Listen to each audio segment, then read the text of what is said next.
Vous voyez, là, quand je me mets à ma fenêtre, ça sent l'été. Je ne saurais pas l'expliquer, je ne sais pas ce que ça sent précisément, je ne sais pas comment mon cerveau interprète ça, mais l'odorat, ou le sens de l'olfaction plus précisément, c'est fascinant. Et pour l'instant, on n'arrive pas à le reproduire. Il y a un siècle, un scientifique écossais-canadien lançait une pétition pour la création d'un nouveau domaine scientifique, la mesure des odeurs, ou la science de l'olfaction. Et contrairement à la science de la vision ou de l'audition, la science de l'olfaction n'a pas beaucoup évolué, elle a stagné. Mais de nos jours, le machine learning et évidemment l'intelligence artificielle nous permettent d'innover à mort sur ce sujet. Mais c'est pas si simple, parce que l'olfaction artificielle, c'est un domaine ultra complexe. Pour vous donner un ordre d'idée, quand vous sentez une odeur, c'est 400 récepteurs, juste pour une odeur. Donc la base de l'olfaction artificielle, c'est d'avoir des capteurs qui vont identifier ces molécules odorantes. Qu'ils les identifient, oui, mais pas seulement. Il faut qu'ils les interprètent aussi de la même manière que nous. Et c'est là où l'intelligence artificielle rentre en jeu grâce à l'apprentissage automatique. Je m'explique. On le sait, pour former une IA, il faut beaucoup de données. Et dans le domaine de l'olfaction, on en manquait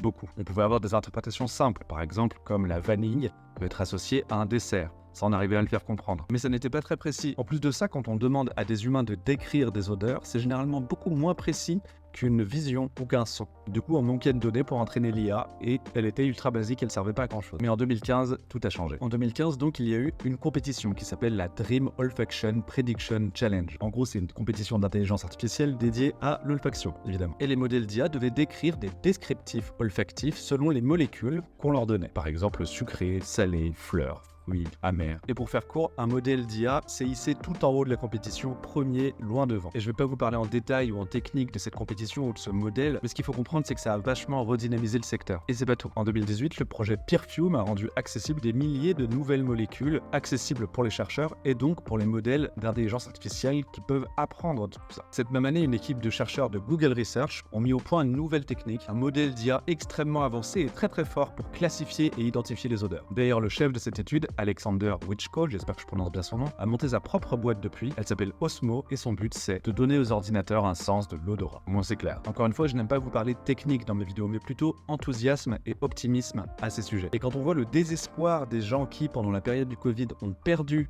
l'odorat via une anosmie, on réalise l'importance de ce sens et ça fait plaisir que de nouvelles solutions technologiques existent pour soit pallier à des handicaps, soit proposer de nouvelles choses pour l'humanité. Sur le côté rigolo, on peut imaginer des parfums personnalisables à la molécule près. Sur le plan industriel, on peut imaginer des générateurs d'odeurs de nourriture absolument parfaits et super réalistes, ou même tout simplement des répulsifs à insectes très efficaces. Et évidemment, sur le plan médical, on pourrait aussi détecter des maladies à l'avance via des capteurs d'odeur. Je vous parle beaucoup d'intelligence artificielle ici, et parfois il y a des gens très enthousiastes en commentaire, parfois il y a des détracteurs. Évidemment, tout le monde n'est pas pour, mais si ça peut rassurer les détracteurs, plus on travaille sur l'IA, plus on se rend compte de la complexité de l'intelligence humaine ou biologique comme j'aime l'appeler, et des difficultés à la répliquer. Et la science de l'olfaction est encore une fois un parfait exemple de la complexité magnifique de la vie sur Terre. Et sinon, vous, c'est quoi vos odeurs préférées? Moi j'avoue, j'aime bien l'odeur du dissolvant, du vernis à ongles. Voilà, je l'ai dit. Mettez-moi ça en commentaire et puis abonnez-vous aussi, on n'a pas le temps là, le monde il bouge trop vite.